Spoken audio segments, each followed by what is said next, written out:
Alright, so today we have a very special bike that I've been wanting to review ever since it came out. Well, not this particular bike, this is a notch higher than that. But fun fact, this bike has been on my radar ever since it came out. Every time I see it's a road back then, I always take a picture of it, and I visited some of the dealers just to check it out. This was supposed to be my first ever bike, or first ever big bike. So let's cut to the chase and check out the 650 NK by CFmoto.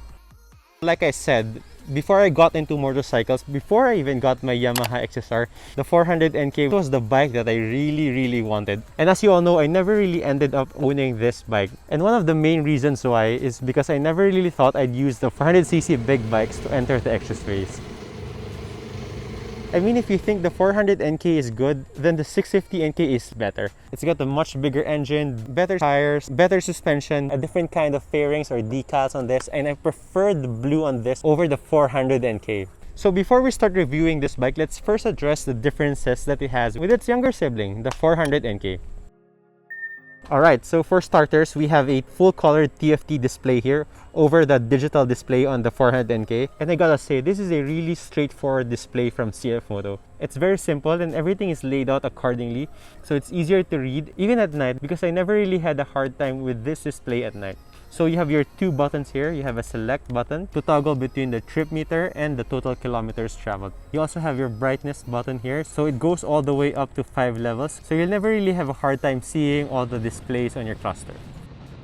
And unlike the 400 NK, this one has a mode button here, which you can toggle. So it goes to eco and sports. And do note that this display has a dark mode. So when it senses low light conditions, it automatically switches to a dark mode, which looks easier to read at night. So there are two riding modes, Eco and Sports, and obviously I kept it at Sports the whole time. And unlike the 700 CLX, the Eco and Sports on this one didn't really feel that much different compared to the 700 CLX's Sports and Eco mode, which felt miles different.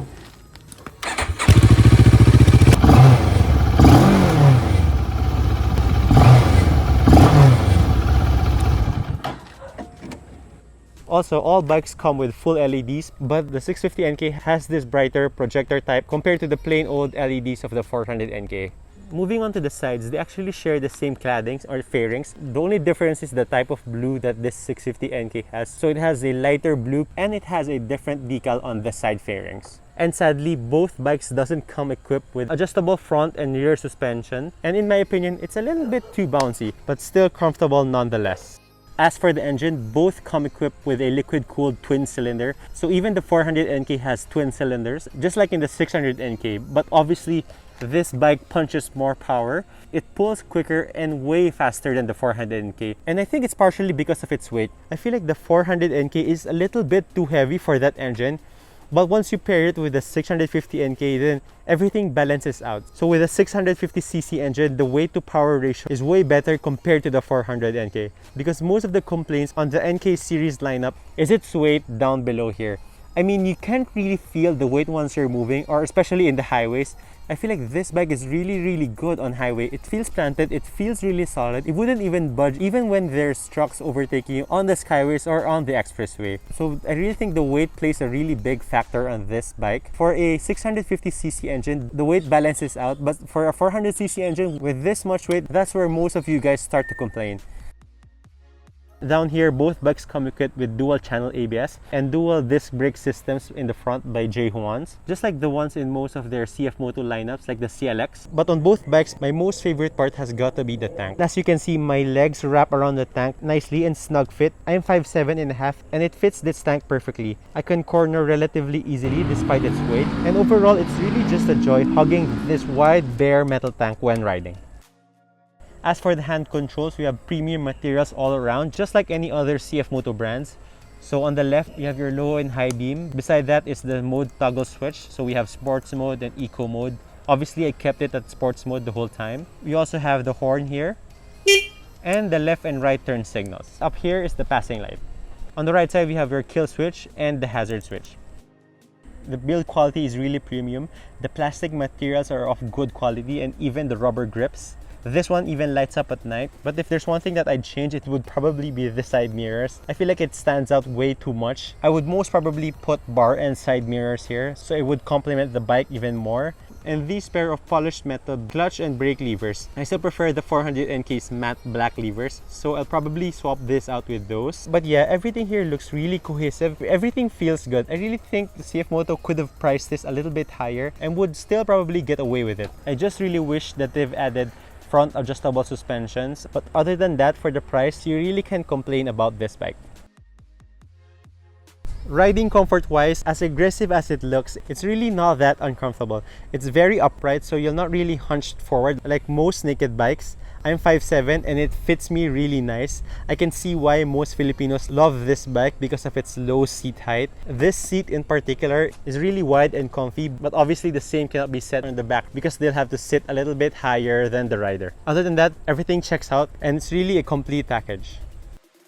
Okay, so how about the engine performance? Is it really worth to get the 650NK over the 400NK? And my answer is a big yes. This bike pulls really aggressively on the highway as compared to the 400NK.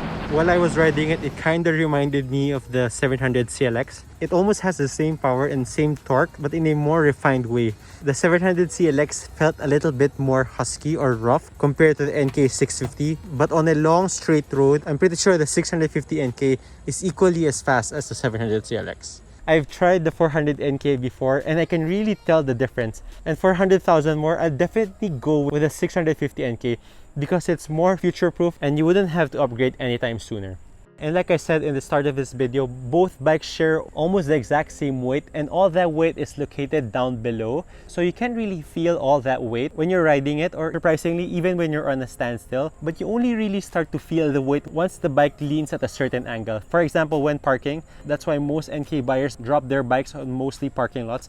So you really have to be careful to maneuver this bike when parking. But as for filtering and traffic, I never really had a hard time squeezing through cars and bikes. Despite its wide and muscular stance, I never really had an issue with filtering, except for the side mirrors that protrude a little bit wider than the handlebars. I rode this bike all the way to Batangas and back, and I never really had a hard time overtaking at high speeds. With the 650cc engine, it's more than enough to overtake and have a lot of fun in the highways. But yeah, that's pretty much it. That's the 650NK by CFmoto.